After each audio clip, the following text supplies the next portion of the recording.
Olá, eu sou o Marcos Sais e eu criei esse canal para conversar com vocês a respeito de meio ambiente, direito ambiental, advocacia ambiental, desenvolvimento sustentável. E nesses vídeos, inúmeras vezes, ainda que não seja a temática principal, eu falo sobre licenciamento ambiental. Talvez o instrumento mais conhecido em busca desse desenvolvimento sustentável, né? Ver a forma correta de utilizar os recursos naturais para gerar riqueza e atender aos anseios da sociedade, da população como um todo, o tripé da sustentabilidade, eixo ambiental, eixo social e eixo econômico. Pois bem, estamos em meio a uma série justamente tratando sobre a Lei 15.190 de agosto de 2025, a chamada Lei Geral de Licenciamento Ambiental.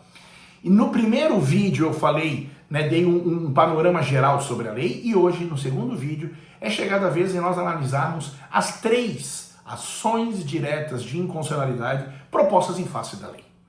É importante destacar aqui que qualquer um dos entes legitimados, e essa legitimação ela é bastante rigorosa, quando entende que uma lei que foi aprovada ofende a Constituição Federal, pode se dirigir à nossa Corte Constitucional e alegar essa inconstitucionalidade. Mas eu quero deixar claro aqui, e nesse caso essa peculiaridade ela é importante, que não se pode valer de ADIs para atacar leis que alguém não gostou.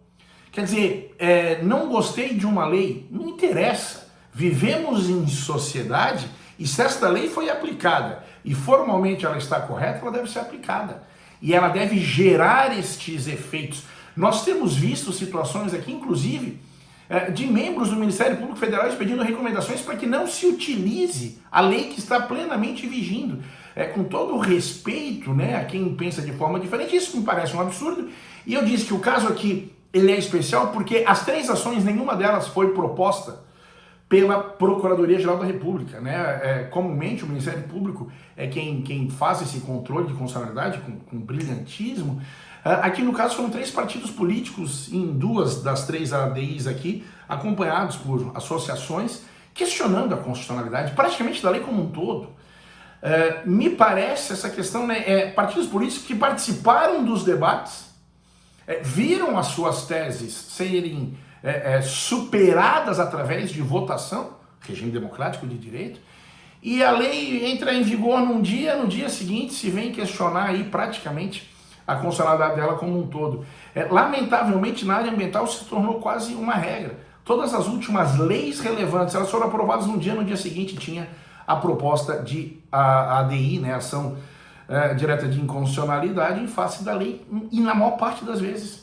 Posso citar aqui novamente a lei das APPs urbanas, também foi ADI que ainda não teve seu mérito julgado, a cautelar não foi concedida, não teve seu mérito julgado, foi proposta por um partido político, e inclusive o parecer da Procuradoria-Geral da República é pela constitucionalidade da lei das APPs urbanas. Pois bem, o vídeo hoje é um pouco diferente, vocês podem notar, eu estou aqui no computador, aqui está a lei 15.190 para fazer alguma pesquisa ao longo do vídeo, aqui minhas anotações, porque as 3 ADIs têm bastante coisa. Pois bem, a primeira ADI foi proposta pelo Partido Verde, eu vou tratá-las aqui por ordem cronológica, a ADI 7113, a segunda ADI 7116 e a terceira 7119, a primeira pelo Partido Verde, a segunda pela Rede Sustentabilidade, em coautoria com a ANAMA, a nossa Associação Nacional dos Municípios do Meio Ambiente, e o terceiro pelo PSOL, juntamente com a PIB, a Associação dos Indígenas Brasileiros, questionando essas questões. Eu vou, como muitos dos artigos das alegadas inconstitucionalidade são repetidas, eu vou começar pela ação do PV, e aqui eu vou tratar aquilo que é tratado de maneira principal nas 3 ADIs.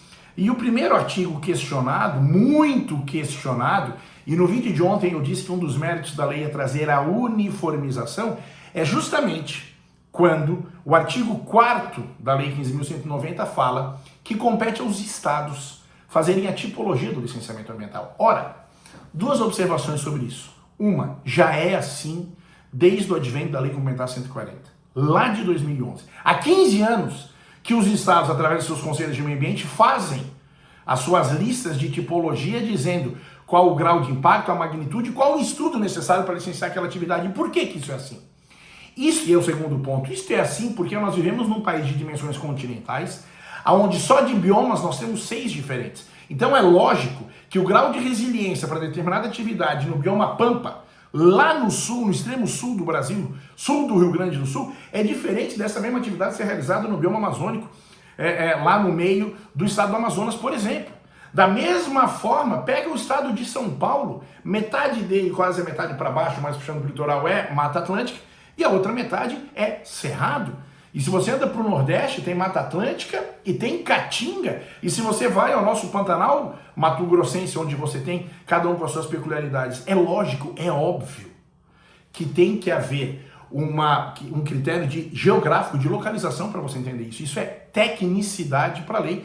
Enfim, os partidos políticos alegam aqui, na maior parte das vezes, que você estaria ofendendo aí os artigos 23 e 24 da Constituição de competência administrativa e legislativa, e como sempre nessas ações, o chamado princípio da proibição do retrocesso. Eu não quero entrar aqui numa discussão, cabe alguns vídeos, tem até no canal, sobre o princípio da proibição do retrocesso, mas basicamente para falar que o Supremo definiu no julgamento do Código Florestal que você não pode acabar com o núcleo de uma norma, ou seja, o Código Florestal não podia deixar de existir a PP no Código lá de 2012. E me parece que aqui não se acabou com o licenciamento, me parece não, tenho convicção que não se acabou com o licenciamento ambiental. Então, mas esse é um dos pontos muito atacados sobre o artigo 4º, que não poderia ser regionalizado esses critérios de tipologia. Da mesma forma, os artigos 8º e 9º das não sujeições ao licenciamento ambiental dessas atividades, é importante destacar que essa questão já foi levada ao Supremo, mas sempre que estados tinham listas de inexigibilidade ou não sujeições, nunca feito através do ente que me parece ter competência, que é a União, para legislar sobre essa norma geral, a ver como o Supremo vai entender essa questão das não sujeições, lembrando, e aí não é só no artigo 9º e 10º, 8º e 9º, mas também no 10º, quando se abre mão do licenciamento para atividades de saneamento, tratamento de efluentes, até que se alcance o marco da universalização. O que quis o legislador com isso? Olha, entre ficar exigindo um licenciamento, muitas vezes demorado, moroso, e se ter o tratamento de efluentes, o legislador optou por essa questão, dentro da sua, a princípio, competência constitucional para legislar a esse respeito. Um outro artigo que é muito atacado pelas 3 ADIs também, eu estou passando por esses aqui, é o artigo 14. Artigo 14, que ele traz uma questão muito debatida ao longo da tramitação da lei, que é o gerenciamento dos impactos e a fixação de condicionantes. A regra, primeiro, você previne o impacto, se não for possível, você mitiga, se não for possível, você compensa, e mais. Lá no parágrafo 2º do artigo 14, está dito, no parágrafo 6º, que fala que você não pode ter alguma condicionante se não tiver um impacto. Tem que ter nexo causal entre o impacto e aquilo que você vai exigir como condicionante do empreendedor. Ou seja, se o impacto dele não alcança determinada localidade, você não pode pedir esse tipo de compensação ou de condicionantes ambientais. É uma coisa que me parece muito óbvia. O empreendedor, ele tem que fazer esse gerenciamento dos seus impactos negativos, mas desde que ele esteja causando. Se chega numa cidade que já tem impactos, não é um empreendedor que está chegando que tem que fazer toda essa questão, mas esse é um ponto muito atacado nas 3 ADIs, neste sentido de que isso fere aí também esses princípios, um retrocesso ambiental e essas demais questões. Outro artigo que todos atacam é o da licença ambiental por adesão e compromisso. Lembrando, essa questão já foi apreciada pelo Supremo mais de uma oportunidade e declarada constitucional, mas basicamente o ponto aqui de alegação de inconstitucionalidade é a LAC para atividades de médio impacto, dizendo que poderia ser apenas para de baixo impacto. Lembrando que a LAC não é uma obrigação, não é uma imposição aos órgãos ambientais, o órgão ambiental faz aquela atividade que ele julgar competente para isso, mas é outra questão alegada. Outro artigo que acaba sendo também atacado é o artigo 25 da licença ambiental especial, a LAI, dizendo que não poderia ser um licenciamento monofásico, que se ofende o próprio artigo 225 que fala de EIA-RIMA. Lembrando que aqui é um procedimento todo específico para atividades realmente aí, que sejam enquadradas, que podem ter o seu licenciamento não com menos exigência, é o que diz a licença ambiental especial, mas sim com uma maior celeridade. Outro artigo que é sempre atacado é o artigo 26, que cria a licença de operação corretiva. Lembrando, e aqui é uma questão interessante, que toda a legislação ambiental, inclusive a criminal, nas possibilidades de transação penal e suspensão condicional do processo, se exige a prévia reparação do dano. Então, o que busca o legislador aqui é que alguém que esteja operando hoje em desacordo com as licenças possa se regularizar e com isso não cometa o crime previsto lá no artigo 60 da Lei de Crimes Ambientais, o 9.605 de 98, que é operar sem licença. Então, é facilitar. Você está irregular, vem e regulariza. É melhor, na visão do legislador que aprovou a lei geral, você extinguir a punibilidade para alguém arrumar a sua atividade, deixá-la da forma correta em relação aos impactos ambientais, do que ter alguém na informalidade e que pelo Estado, né, repressivo seja pego, responda a ação criminal e tudo mais. Esse ponto também é atacado. Outro que é muito atacado pelos três é toda a sistematização dos artigos 42, 43, 44, 45, 46 das autoridades envolvidas. Lembrando que a lei geral, ela deixou muito claro que, não há vinculação ao posicionamento das autoridades envolvidas, bem como fixou prazos. E entende que isso aqui é um retrocesso ambiental, que pode ter problema climático, enfim, várias outras questões servindo como fundamento para essa questão das autoridades envolvidas. Ainda a regulamentação trazida pelo artigo 58 de que as entidades de financiamento, de fomento não podem ser responsabilizadas caso tenham exigido a apresentação da licença ambiental. Disse o legislador, né? Olha, banco e entidade de fomento não é órgão licenciador. Se a pessoa física ou jurídica que está pedindo dinheiro apresentou a licença e ela está válida, aí acabou a responsabilidade do ente financiador. Dizem também que aqui ofende o princípio da precaução, da prevenção e da proibição ao retrocesso ambiental. Da mesma forma, o artigo 61, que alterou lá o parágrafo 3º do artigo 36 da lei do SNUC, tirando a vinculação, a possibilidade de negar, né, uma licença ambiental, que era a autorização para o licenciamento ambiental dos órgãos gestores da unidade de conservação. Agora também esses órgãos têm a mesma sistemática dos demais, não há mais a possibilidade de um veto, que me parece, vou falar mais disso no vídeo de amanhã, mas isso feria o Pacto Federativo, inclusive. Mas também aqui a alegação das ADIs é de que seria uma proibição ao retrocesso, fragiliza o papel técnico das unidades de conservação e por isso seria inconstitucional. E por fim, a alteração ocorrida na Lei da Mata Atlântica, quando foi os parágrafos 1º e 2º lá do artigo 14 foram vetados, parágrafos esses que determinavam para aquelas atividades de utilidade pública ou interesse social que fossem suprimir Mata Atlântica, não bastava apenas a autorização de supressão do órgão ambiental competente quando fosse Estado ou município, você teria que pedir uma anuência para o IBAMA. Reparem, ainda essa revogação dos parágrafos, ela não permitiu uma supressão maior ou menor. Ela apenas tirou um double check que existia também do órgão ambiental federal. Tem alguns outros pontos, esses foram de todas, na ação da rede, da rede junto com a ANAMA. Eles questionam também o artigo 18, a licença por adesão e compromisso, eu falei, né, das atividades de médio impacto. Além de todos os outros pontos que eu trouxe aqui, ainda queria destacar que também questionam o artigo 54, quando está falando novamente da proteção das unidades de conservação, e na ADI, trazida